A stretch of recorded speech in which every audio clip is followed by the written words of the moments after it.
Okay, mungkin kita masih lagi tengah bincangkan pasal isu negara Malaysia tidak membenarkan atlet daripada Israel untuk datang menyertai qualifying event Tokyo 2020 yang dianjurkan oleh International Paralympics Committee. Ramai yang argue mereka sepatutnya boleh dibenarkan ataupun mereka tidak sepatutnya dibenarkan di atas nama humanity, kemanusiaan. Again, I'm speaking as a lawyer. At the end of the day, there are two layers to these issues. Pertama sekali adalah, first of all, it concerns the question of propriety, persoalan kepatutan.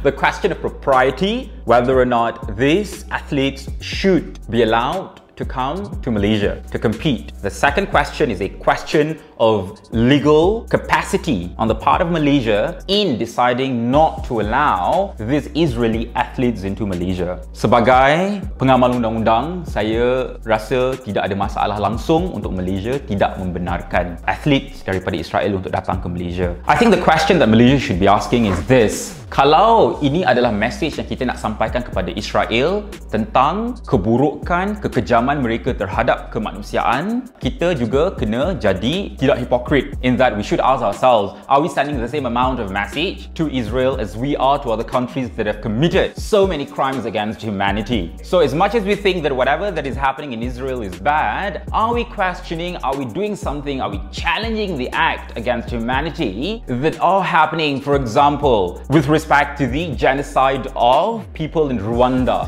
Do we even talk about it the way we talk about the genocide or the act against humanity in Israel? Are we talking about the genocide of the Rohingya that is happening in Myanmar in the same amount of stress and depression and anger the way we do when we talk about the act against humanity in Israel? So be fair, do not be hypocritical, and I think if this is not to be deemed as an act of political hypocrisy, if we want to show that we're very genuine enough that we're sending the strong message in the name of honesty, in the name of humanity, we must bear in mind that humanity does not just apply to those people in Israel, it applies worldwide. It applies to you, to me, and literally everyone in the world. Dalam pasport kita pun, kita memang tidak membenarkan rakyat-rakyat Israel because Malaysia, first of all, does not recognize Israel as a country of its own. We do not recognize the existence of a country called Israel. Itu dari segi undang-undang. Sebab itulah tadi aku cakap, sama ada perlu atau tak perlu itu lain dengan soalan